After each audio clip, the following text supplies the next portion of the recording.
This video will demonstrate how to set up a live alert. So we expand here, everything really typically starts with a query. So let's say we're interested in setting some type of monitoring up for some transfers. So if we went, let's say number of transfers, say by provider today.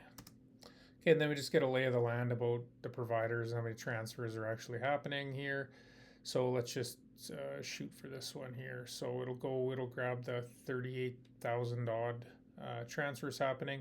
And then when you get the information back, you can see here, of course, the provider, sender, everything else like that. So if we pick a particular sender and we want to just see all of the transfers that were sent, so let's say I want to monitor the Canton coin being sent out of my account, I can copy that particular one. And then what I'll do is I'll say all transfers for, then we got a sender, so the particular party sender, and then we can say this hour as an example. Okay, so we just want to look at the ones, any of the ones that have happened this particular hour. Then we get a list back from that standpoint. Okay, so then what we can go ahead and do is we want to set an alert. Okay, and we can do an alert this way. We can go here and say create a data alert because you want to monitor that activity. So I pick my live alert, and then what happens is it shows me, do you just want to know every time a transfer actually happens? So you can do that, but then you're going to be getting a lot of data from that standpoint. What we want to do is we want to do it with data that contains the following criteria. So from this standpoint, I want to come over to here because I'm interested in the amount sent. So this will look at every transactions for the amount sent. And I can put a number in there.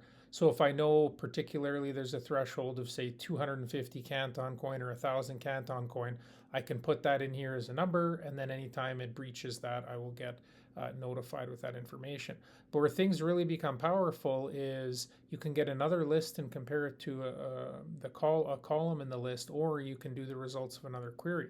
So this particular one, I want to take a look at the total amount sent. Actually, I don't want the total, I want the average amount sent for, and just we want to be consistent with the sender amount here, and then it'll go and find for the same sender here that I was looking at, it will return the average amount. Okay, now I can pick my criteria. In this particular case, let's say something that's an anomalous transaction is maybe 100% higher. Okay, so any transactions that happen in here where this amount sent is 100%, so basically double this one, I would be notified from there. And let's say I can call them anomalous transactions. So you have the ability to check on different frequencies. I mean, 1 minute's pretty overkill for sure. A lot of people just, take a look at different amounts.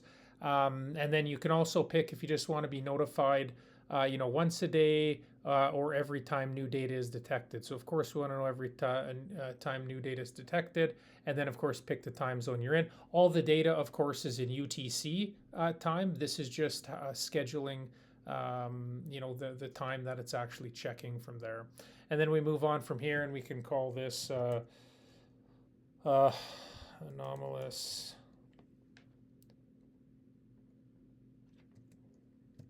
sender transaction. Okay, and then you can put another message right here if there's something specific from that standpoint, and then you end up finishing and saving it.